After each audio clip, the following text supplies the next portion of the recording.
வாங்க பேசலாம். Welcome to voice of Sathya சகோ. 2026 வித்தியாசமான தேர்தலா இருக்குங்க. எப்படிங்க சொல்றீங்க? அதான் நம்ம தலைவரே சொல்றாருங்க. நீங்க என்னங்க ஊரே அத பத்தி தாங்க பேசிட்டு இருக்கு. எந்த தலைவருங்க? ஏங்க உங்களுக்கு தலைவரு, எனக்கு தலைவரு, இங்க இருக்க எல்லாருக்குமே இளைஞர்கள் எல்லாருக்குமே தலைவர் ஓ! அவர்தாங்க. நம்ம தளபதிய சொல்றீங்களா? ஆ தமிழக வெற்றி கழக தலைவர், டிவிகே தலைவர், தளபதி விஜய தாங்க சொல்லிக்கிட்டு இருக்கேன். ஆமா, ஆமாங்க. கான்ஃபிடன்ட்டா இருங்க. வெற்றி நிச்சயம் அப்படின்னு சொல்லிட்டு போயிருக்காருங்க. இத பத்தி என்ன நினைக்கிறீங்க நீங்க? வெற்றி நமக்கு தாங்க. ஆத் படைபலம் தெரியலையா? ஆத்த கூட அணை போட்டு தடுக்கலாங்க. காத்த தடுக்க முடியுமா? தடுக்க கேட்டுருக்காருங்க. தடுக்க முடியாதுதாங்க. அவரு என்னங்க, இன்னைக்கு நம்ம தலைவர் போட்டு பிரிச்சு எறிஞ்சிட்டாரு போல. ஆமாங்க. நீங்க பார்த்தீங்களா? பார்த்தேங்க, பார்த்துட்டு தான் உங்கள்ட்ட கேட்கிறேன். அரசியல் அப்படின்றது என்னன்னு சொன்னாருன்னு உங்களுக்கு ஞாபகம் இருக்கா? எல்லா குடும்பத்துக்கும் உண்டானதுங்க. ஆனா இங்க அப்படியா நடக்குது? ஒரு காலத்துல திமுக நல்லாதாங்க இருந்துச்சு. எல்லாமே அடித்தட்டு மக்களுக்கு பண்ணிட்டு தான் இருந்தாங்க. ஆனா இப்ப அப்படி இருக்கா அப்படின்னு கேட்டா, அது ரொம்ப சந்தேகமான ஒரு விஷயம் தாங்க. அவரு சொன்ன மாரி அரசியல்ன்றது எல்லா குடும்பத்துக்கும் இருக்கணுங்க. ஆனா இங்க ஒரு குடும்பத்துக்கு மட்டும் இருக்கிறது உங்களுக்கு மட்டும் இல்ல, எனக்கு மட்டும் இல்ல. இங்க இருக்க எல்லாருக்குமே வெளிப்படையா தெரியுதுங்க. என்ன நினைக்கிறீங்க நீங்க இத பத்தி? அத விடுங்க. தலைவர் இன்னைக்கு பட டைலாக் மாரி காத்து, புயல், சூறாவளின்னு குருவி படம் வர டைலாக் மாரி பேசிக்கிட்டு இருக்காரு. கேட்டீங்களா அத? படத்துல பேசிதாங்க பார்த்திருக்கோம். தலைவரு நேர்ல எரிமலையா வெடிக்கிறாருங்க. இன்னைக்கு தான் இந்த முதல் பொதுக்குழு கூட்டத்துல தான் தலைவர் இப்படியெல்லாம் பேசுவாரா? அப்படின்னு பார்க்க முடிஞ்சுச்சுங்க. அட அத விடுங்க. எந்த கட்சிக்கும் இல்லாத நெருக்கடி, நம்ம தலைவர் கட்சிக்கு மட்டும் திமுக தொடர்ந்து நெருக்கடி குடுத்துக்கிட்டே இருக்கே. மாநாட்டுல இருந்து இப்ப வரைக்கும். அத பத்தி நீங்க என்ன நினைக்கிறீங்க? அதான் தலைவரே வெளிப்படையா சொல்லிட்டாருல்லங்க. மாநாடு நடத்த விடமாட்டேன்ட்டீங்க. புத்தக விழால என்னங்க திருமாவளவனோட மனசு இங்க இருக்கும் அப்படின்னு ஒரு வார்த்தை சொன்னதுக்கு, பாவம் திருமாவளவன வச்சு செஞ்சு விட்டீங்க. அது மட்டும் இல்லாம பரந்தூருக்கு போகணும்னு அங்க ஏங்க காவல்துறையிட்ட போய் ஒரு அறிக்கை வாங்கணும், பர்மிஷன் வாங்கணும் அப்படின்றது கூட நாங்கலாம் சட்டத்த பின்பற்றணும்னு நெனைக்கிறேங்க. ஆனா நீங்க பின்பற்றக் கூடாது. "நீ வெளிய வாடா" அப்படின்னு சொல்றீங்கன்னு நெனைக்கிறேங்க. அ வெளிய வந்தா என்ன நடக்கும் அப்படின்னு தெரியாம நீங்க பேசிக்கிட்டு இருக்கீங்கன்னு அப்படின்னு நெனைக்கிறேன். அப்படின்னு அவரு தான் போட்டு உடைச்சுட்டாரேங்க. இதுக்கு மேல என்ன சொல்லணும்? என்னங்க நம்ம தலைவர் திமுகவ பத்தி மட்டுமா பேசினாரு?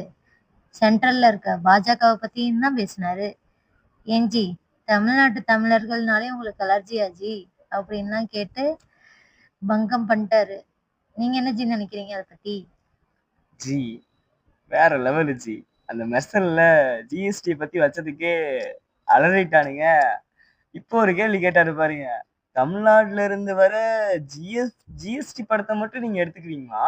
ஆனா தமிழ்நாட்டுக்கு கல்வி தொகை, அப்புறம் தமிழ்நாட்டுக்கு தேவையான ஏதாவது ஒரு ஃபண்டோ, இல்ல பட்ஜெட் நிதியோ குடுக்கணும் அப்படின்னா, அதுக்கு நீங்க யோசனை செய்வீங்களாம். மும்மொழி கொள்கைய ஏத்துக்கிட்டா மட்டும் தான் தமிழ்நாட்டுக்கு நிதி வழங்குவேன். இதெல்லாம் என்ன விளையாடுறீங்களா ஜி? ஜி வார்த்தை தடிக்குது ஜி. இப்ப உன் உடம்பு தடிக்க போகுது ஜி.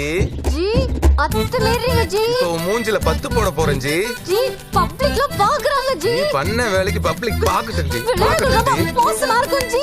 என்ன நீ அடங்க மாட்டியா? போடி, கிடையாது ஜி. வேற லெவல் பண்ணிட்டு போயிட்டாரு பங்கமா. எல்லார் மனசுல இருக்க கேள்வியே அப்படியே சாணியில முக்கி செருப்ப கழட்டி அடிச்ச மாரி வேற லெவல் பண்ணிட்டு போயிட்டாரு தலைவரு. வேற எதுக்கு ஜி அவரு ஒரே நாடு ஒரே தேர்தல்னு கொண்டு வராரு? இந்த பிளான் எல்லாம் எக்ஸிக்யூட் பண்ணலாம்.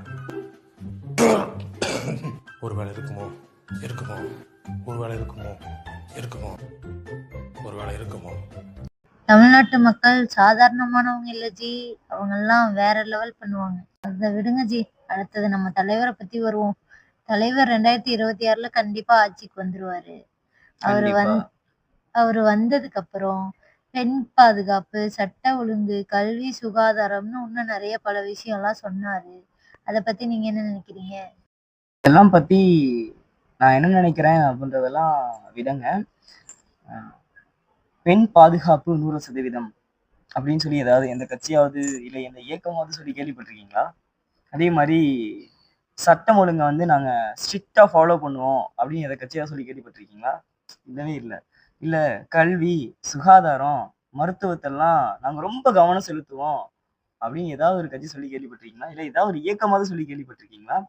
எல்லாருக்கும் ஈஸியா, ஈக்குவலா எல்லாத்தையுமே தரதுக்கு நாங்க தயாரா இருக்கோம் அப்படின்னு எல்லாம் சொன்னாங்க தான். ஆனா யாரும் இது வரைக்கும் அத ஃபாலோ பண்ணல. எல்லாரும் தேர்தல் வரும்போது பெண்களுக்கு பாதுகாப்பு தருகிறோம் அப்படின்லாம் சொன்னாங்க. ஆனா அது தேர்தல் வரைக்கும் தான். அதுக்கப்புறம் அது நடந்ததா சாத்தியமே இல்ல. இதெல்லாம் நடந்துச்சு அப்படின்னா இதை விட ரொம்ப நல்லா இருக்குங்க. கேட்கும்போதே கூஸ் பம்ப்ஸா இருந்துச்சு. நடந்துச்சு அப்படின்னா அது வேற லெவல்ல இருக்குங்க. நடக்கும்னு நம்புறேங்க. ஏன் அப்படின்னா, அவர் எடுத்திருக்கிற கொள்கை தலைவர்கள்ல இதுவரைக்கும் இந்தியாலயே யாருமே பெண்கள கொள்கை தலைவர்களா எடுத்துக்கிட்டதே இல்லைங்க.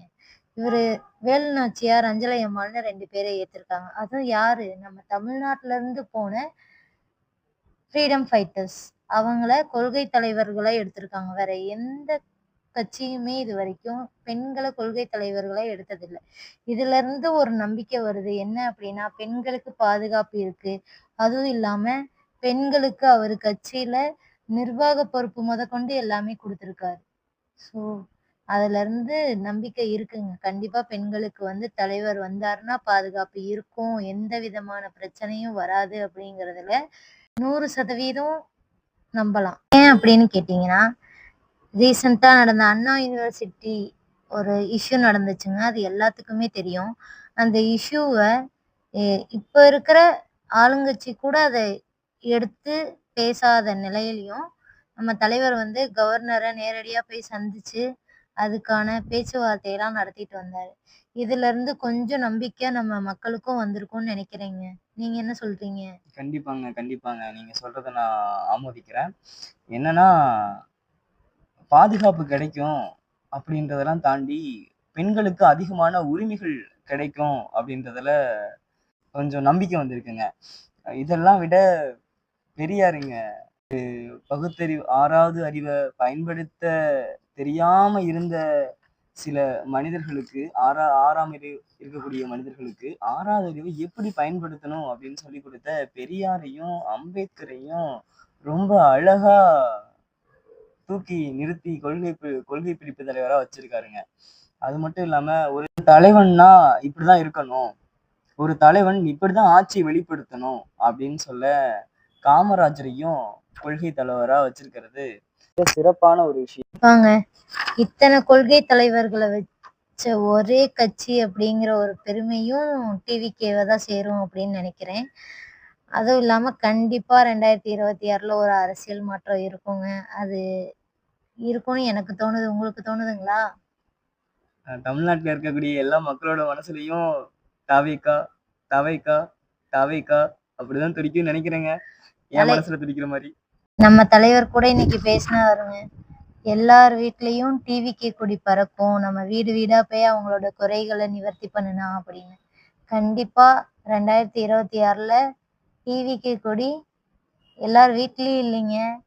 எல்லா பக்கமுமே தமிழ்நாடு முழுக்க டிவிகே கொடி தாங்க பறக்கும். ஏன் தலைமைச் செயலகத்துல கூட பறக்கலாங்க.